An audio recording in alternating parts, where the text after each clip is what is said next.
over the last few years, there was a subject matter, a theme, if you will, in gaming that was definitely overused, and that theme was zombies. Now it's kind of moved on to different themes. You know, maybe Lovecraft is your thing that you think is overused, etc. You can fill in the blank in the comments below, and let me know what themes you think are overused in gaming currently, but that doesn't bother you. Now that's the key. Because today we're taking a look at a game that is in the zombie genre. However, we've moved past the tipping point to where zombie games are everywhere, to where it's back around to more of a you can make a good zombie game or a bad zombie game, and it's kind of, it stands out there as opposed to just, well, it's one of the 50 zombie games that are coming out this month. Tiny Epic Zombies, however, is something different. Now, you know, I recently did Tiny Epic Quest, the video. Love it or hate it, the style. Won't be doing that style here, just so you know. But Tiny Epic Quest, this is Gameland Games, Tiny Epic Zombies, sorry, this is Gameland Games' newest entry by Scott Almes into the zombie genre. Notice the size of this box. First of all, I love the Tiny Epic games for their size of the box alone, because you know that Carla and I live on the road. We travel as magicians all over the country, all over the world. So having a nice full-size game that fits in the backpack is really great for us, you know?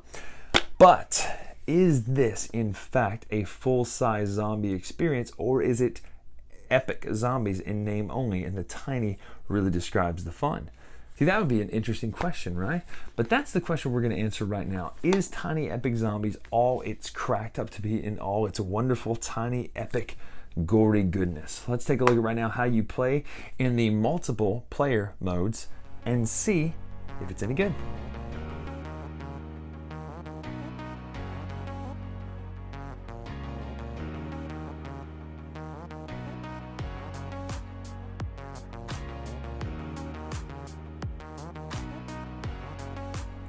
So what exactly comes inside of the box for Tiny Epic Zombies? I mean, it's a full-size game in here, right? I mean, you've got this instruction booklet, you've got your nice box, you've got, of course, everyone's favorite item meeples, right? These are the wonderful little things that stick into your meeples. This time, though, it's not swords and shields, it's things like shotguns and chainsaws. You've got tons of little tokens, a very nice little courier-style dice here. Different colors, so it's inked on multiple sides with different colors, and of course 4 different meeples to work with. Now let's take a look at how this looks on the board and what the cards that come with the game look like when they're laid out as tiles on the board. Because again, Tiny Epic style, your board is made out of these cards, which obviously pack very flat, hence the whole point and draw of Tiny Epic. So let's take a look right now on the table at the game setup. Oh, forgot to mention, police car and motorcycle that your meeple can ride in. Very, very cool stuff inside of here with you. So let's go back to the table. Before we go to the table for the complete setup, let's take a look at some of these components that come in here and why they're important. Yes, that is a chainsaw toting and revolver toting meeple on a motorcycle and a police car. That's what you get inside of here. Also, here's the different character cards. You get 1, 2, 3, 4, 5, 6, 7, 8, 9, 10, 11, 12, 13, 14 different characters to choose from. All of them have a power here. Their ammo is up here in the top right, and their health is in the top left. They can hold 1 melee weapon and 1 ranged weapon. Now the interesting thing happens is you can get an item, a token that goes on this side, and a token that's a bullet shape that goes on that side. And these are actually nice little wooden pieces. They do a really good job of that. But when these two things touch, you die. That's the only way to die. So basically it means that if your health gets too high up here and it gets your bullet, you've been overrun by zombies. Or if you're, let's just say your health is still sitting here and you get this all the way down to the bottom, it means you've run out of ammo to sufficiently defend yourself, therefore you die. Now everyone starts with a pistol and starts with a knife, which are basic attacks. Now you can move those up and get better versions with these item meeples over here, and we'll talk about what that does in a minute. But here's the interesting thing. Everyone has a special power here. This is the backpack. You can hold all your items over to the side. Tells you what you must do on your turn. On your turn, you must move 3 times. After you move, that's when you take the actions. You can search the store, add new zombies, and basically that's just kind of the flow of the turn. Now here's what's cool. You'll notice all these different types of characters, different types of people. It's just really cool. A lot of choices to choose from here. Really fun, different characters. But on the back, there's a zombie version of each one of these characters. So if you're playing one of the zombie modes where you are playing as a zombie, now you still get one obviously even in the co-op and solo modes, but you choose which one you want, and each of these zombies has different abilities as well. So that kind of match their character. So once per turn, if at least one zombie is added to the store without zombies, add an additional zombie. When add zombies to a store entrance, skip the entrance unless there's a player in it. There's a rule about when you place the zombies out, they move closer and closer towards the store entrance or towards the middle to the sanctum where the survivors are. And if that happens, well, that's one way to lose the game. So really cool opportunities here. And the cool thing is that the zombie character will pick one to start with, and there will be these different levels they can move up to get more and more powerful.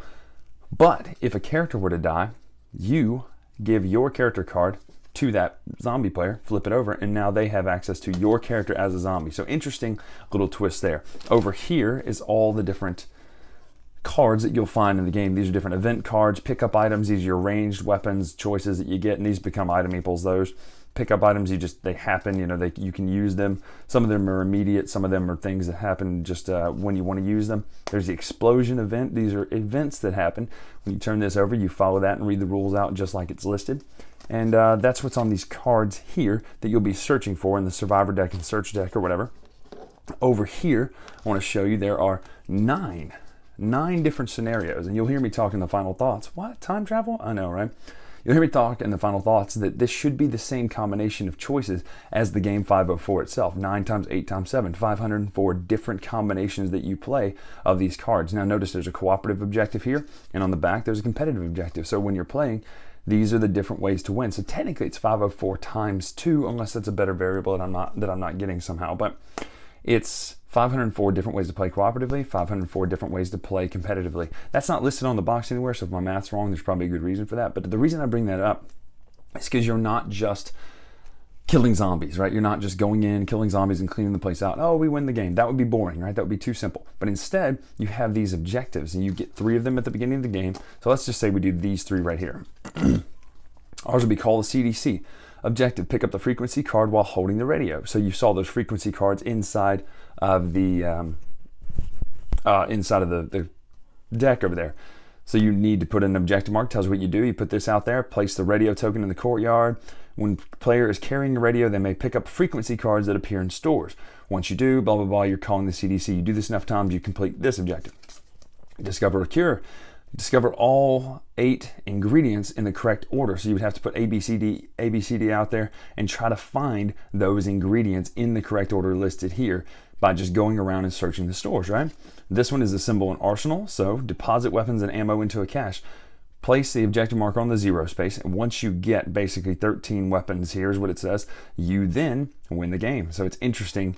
When you win this scenario. And once you've done all 3 of these, you win the game. So that's a really cool way to add depth and variability to the game, even without the fact that the player modes are all different. And just to show you here, not only is that different, the variability, there's 1, 2, 3, 4, 5, don't count that one, 6, 7, 8 different tiles here, but they're double-sided. So there's that many different setups and stores and combos that you set up in the game to play, right? Obviously, you've got your wooden tokens over here with your cute little zombie meeples. They're so adorable, right? And then all the different components that go there, plus all these tokens that you use in different scenarios for different things, as well as traps and things like that. But let's take a look at what the board looks like, how you play, and let's get down to business to discussing what the merits are of Tiny Epic Zombies. So here's the basic setup for a fully cooperative game. You'll pick one of the zombie characters over here, and in fully cooperative and solo, you'll only use the latent abilities. And we'll cover what happens when you play with the non-cooperative and non-solo modes in just a minute. But everybody gets their characters, they put their health symbol and their range symbol. Everyone starts with a search card face down on their character, either drawn randomly or given to them from a zombie player's hand. You have your 3 different objectives over here. Ours is discover a cure. So you'll notice that you put the cures out on the board on the symbols where those go. You have also call the CDC. So we start with our radio symbol there, and you have investigate the source. This is one of my favorites. You're trying to discover what caused the outbreak. So you've got choices like bioweapon, fungus, radiation, virus, or dark magic. So it's pretty interesting. So you'll notice these are out on the board, and you're trying to guess what this token is based solely on going around and investigating what's here. Then you get an idea of rounding down in your mind what this one could be. Spoiler, today it's dark magic on this one. But you have to discover 3 sources of outbreak, and you'll complete this objective. This is pick up 3 frequency cards while holding the radio. You'll complete that objective. This one is you find these cures in order. So there's C. You couldn't do that one first. You're looking for A. So you would go around searching until you found letter A on all these, and see how frustrating this might get as you're trying to run around and find it sporadically.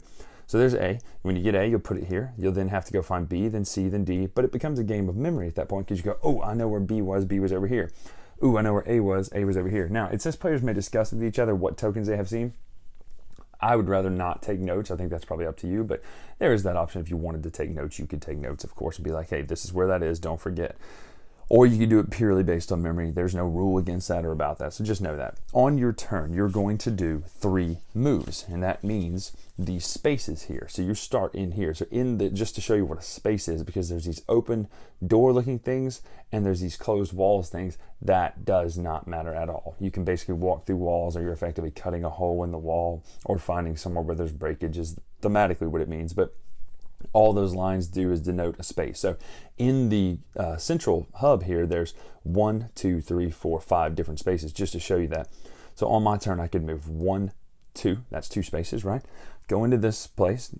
If there's no zombie, now obviously there would be zombies out in every location based on the setup. So we'll just put some out right now that would be out here. But every zombie, or every location, the rule is, if you move in there, you can kill a zombie if you're in that space. You then, and only then, can interact with the items, objects, tokens, everything that's in that place. So just know that if there's a zombie there, you have to take care of that first.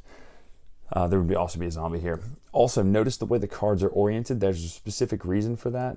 Obviously this layout is important, but notice that the outside symbol is always pointed to the outside of the board, just so people can quickly access what type of tile this is. And that comes into play when it comes to these search cards, because if you make too much noise, i.e. your search card matches the room you're in, you then have issues with your zombie player. So just know that that's part of the case there. Let me get a different card here that actually is a search card. Here we go. Then just know that that will happen, and issues will happen, problems will happen. So you'll also set up either the police car or the motorcycle in its spot out here, and that's a setup. So once you move 1, 2, 3, you can kill this zombie if you want. Now the pistol says you can spend 1 range, 1 ammo to kill the zombie in an adjacent space. So I could kill him. Now notice that technically means my health is lower because I'm running out of ammo, right? So I shot that zombie. It says though, just notice how it says you must move 3 times. After each move, you may kill a zombie, and if the store is empty, use your room's ability or collect items. So you could potentially be doing 3 actions on your turn, depending on how you plan your turns out. Now, let's say the zombie would have been here. You move in there to do a melee attack. You're always going to kill that zombie no matter what. He's going to die, but you'll roll this dice. And there are different sides on this dice. This one's overkill. It means you kill it so bad that you can continue getting a free move action, basically. And if you roll that again, you get to keep going it. This one just means the zombie dies. Nothing else happens. This one means you take 1 damage. This one means you take 2 damage. So there's a potential to take 2 damage when attacking a zombie melee style. So just know that that could be the case. So instead of shooting it for 1, we could have moved in there and potentially, well, let's just see. Nothing happens. We don't lose any health. Good stuff. That then becomes what we want to do with our turn. So if we're in here, it says pick up supplies. So you'll take this token, right? You'll put it on your player card, and when you move back to the center, let's just say you get back here on another turn, 1, 2, you drop this off. Effectively, it actually just goes back over here, but you move your supply token up 2 places on the barricade track. You then can heal 2 damage, except for the fact that this mechanic zombie says you can't heal from entering the courtyard with a barricade token.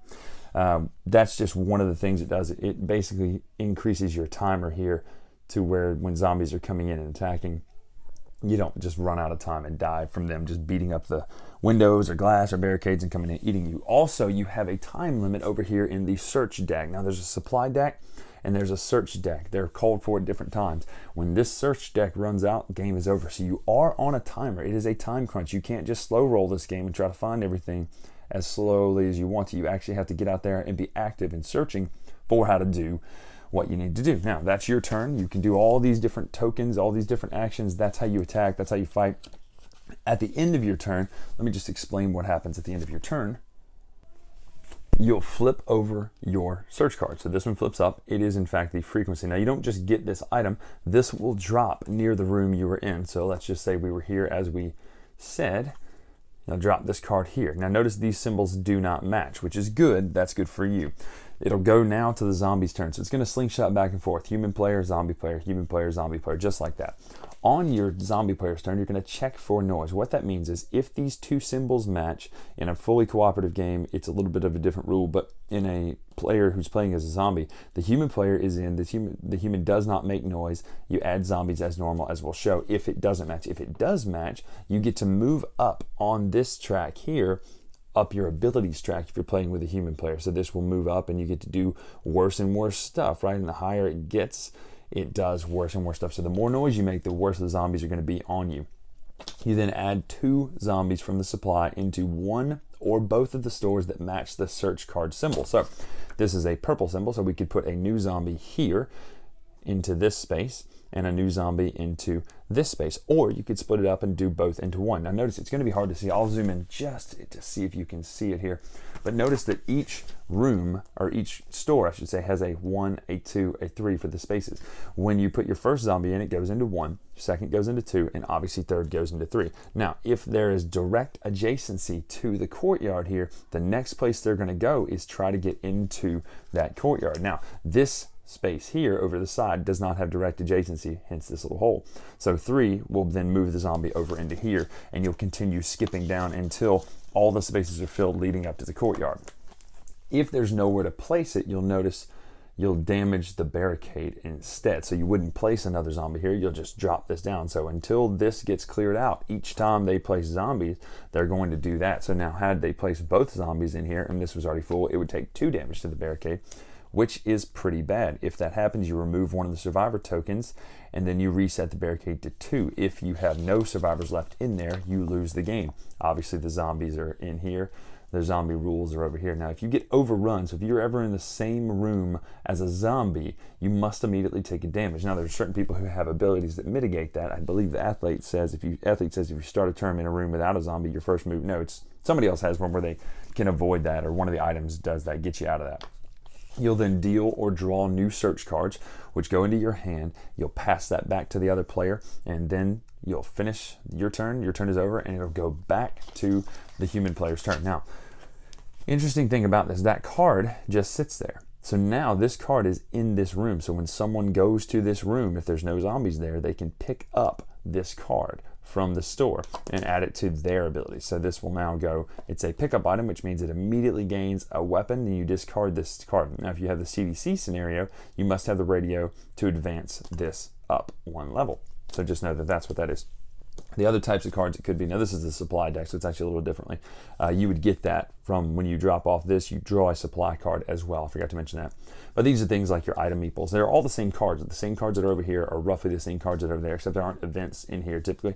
But things like your item meeples. So when you pick this card up, if you were to search it, you would gain the chainsaw, which means that you now, if you roll a 1 damage or a 2 damage during a melee after taking wounds, you may make a free move as if you had done the this overkill type dice symbol. So kind of cool little things that just give you new abilities. So the adrenaline backpack item, discard that. Now this is just a backpack item. Let me see if there's another. Yeah, here we go, ranged weapon. You may perform a ranged attack on a zombie up to 2 rooms away. So instead of just being 1 room away, you could start popping them from 2 away with the sighted scope. So just know that all these cards add so much variability to the game. That is how you play fully co-op, and actually I've already shown you how to play with the zombie player. The zombie will place their zombies out there, they'll give their cards out of their hand of cards, and they'll get to move up this track to get more and more abilities to make their zombie team much, much worse.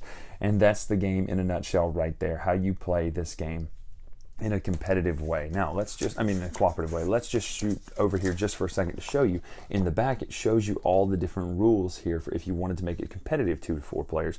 The objective cards have a competitive side. You flip the courtyard over to its competitive side, and each player's own colored objective marker are used to track progress. The human changes, it's the same play as competitive versus zombie. The zombie changes, zombie actions are the same, but with one exception. If a zombie attacks the barricade and reduces it to 0, they take 1 survivor token from the player with the fewest wounds, who still has a survivor token. So just, you know that the fact that your survivor tokens are individual at this point. Solo is the same thing. It just has the same rules as the cooperative player, except the player controls 2 humans instead of 1. So the fully cooperative rules are here. It tells you how to do an AI turn for the zombies. Then you have competitive versus zombies. So you have the same thing, competitive change. Human changes, it says if a player is eaten alive, they give both their player card and 1 survivor token to the zombie player. The human player then places all cards beside their current store, draws a new random player card from the box and returns item equal blah blah blah. And you can see that. So you can either have a human victory, you complete all 3 objectives, you become the leader of group and you win the game. The zombie player wins if the human player dies without any survivor tokens. Zombie player collects a survivor token from each human, which is interesting, or all cards from the search deck are revealed. So that is the different ways to play this game. And here's the deal, they all feel good and solid. None of it feels like a throwaway mode that you could just play instead. No, they all feel like full, solid games. And that's what's so good about this. That is what makes this the best Tiny Epic game. I know we're not in the final thoughts yet, but that is what makes this the best Tiny Epic game, is it feels like quite a few different solid modes. There's so much replayability with these different scenario cards. This is a fantastic game. Let's find out exactly what we thought up top right now. So that's it. Now you'll notice probably just the way I was talking about things in the how-to part of the video that I really, really like this game. It is a fantastic zombie game, and the fact that it's Tiny Epic, and sometimes people throw that out there because they think, well, it's just a gimmick. It's tiny. It doesn't have to be tiny or epic. Now this one fits the bill. The board is small enough that I was able to play it on the small desk over here, playing the solo game. I did this, and it fit, right? I couldn't do that with Tiny Epic Quest. The board just ends up being too big. Something about the way they laid out the cards in this one, it really fit. You can actually play the Tiny Epic game in a much smaller. Now, it still takes a good chunk of your table. It's not tiny in the sense that you're playing it like Quicks and you're playing on your airplane seat back. No. It is smaller, though, of a footprint on your table, and I really like that. How does it play? Does it feel like a full-size zombie experience? Yes, and definitely yes. It feels like you're playing, a full-size zombie game, somewhat like Dead of Winter, right? The fact that there are search cards, and I'm not comparing it to Dead of Winter in the sense to make any kind of comparison or contrast. I just mean the fact that Dead of Winter is a full-size zombie game that I don't like very much, by the way. This one, Tiny Epic Zombies, is absolutely a full-size zombie game that gives you the sense of dread, the sense of terror, the sense of overwhelmingness that comes from zombie games, as well as some really nice added perks, right? First of all, the different game modes, the fact that you can play this solo, I love that, right? You can play it solo, you can play it fully co-op, right? Which is basically the same as a solo game, roughly. There's 1 or 2 tweaks. You can play it co-op versus 1 zombie player. You can play it competitively. You can play it competitively versus a zombie player. The fact that there are those 5 different game modes gives this one so much more flexibility, and the fact that the rules are so stinking tight. Here's something else I love. I love the item meeples. Obviously, they're very cute, they're very cool, but all of the components in this game work and look nicely done. Like even the little health tokens have the little bit of splatter on them in your player color. That kind of stuff is just fantastic. They do such a good job of doing every little thing to the T in this Tiny Epic Zombies game that it really works. Having the police car, having the motorcycle, right? But let's talk about another thing besides art, besides the fact that there's multiple game modes like that. Let's talk about the variability. If you do the math right, there was a game by Friedman Freese a few years ago called 504, which is 9 different modules. You choose 3 of them. It's called that because 9 times 8 times 7 is 504 different combinations that you could choose to play in this game. That is precisely the same amount of scenario choices you have in Tiny Epic Zombies, but you also multiply it out for the fact that it's competitive or cooperative. There are 9 different scenarios you choose from. You choose 3 of them. That's 9 times 8 times 7 different combinations, 504 different combinations. I want to say the math is right. If I'm wrong on that, you can correct me later. Different combinations of scenarios that you can have put together in Tiny Epic Zombies to make your game unique. Now, obviously, you may not want to pick it random. You may want to do your favorite ones. You may want to kind of run a speed run, as it were, if you're playing Mario 1 or something like that. You may want to do a speed run of your favorite scenarios. You may get a scenario that you just don't like. But the fact that there are 9 different scenarios and none of them feel really wonky. Now, some of them work better together than others because in some you're trying to capture zombies and others you're trying to go do other things. So it's a little bit harder in the sense that some of them push and pull together a little better than others. But the fact that there are 9 different scenarios that tell you how to win as opposed to just escape, and survive 10 rounds or something like that. They could have easily done that. They could have quit easy on this game and said, well, just escape and survive 10 rounds, but they didn't. They went full bore, gave the different scenarios, and for that, I love this game.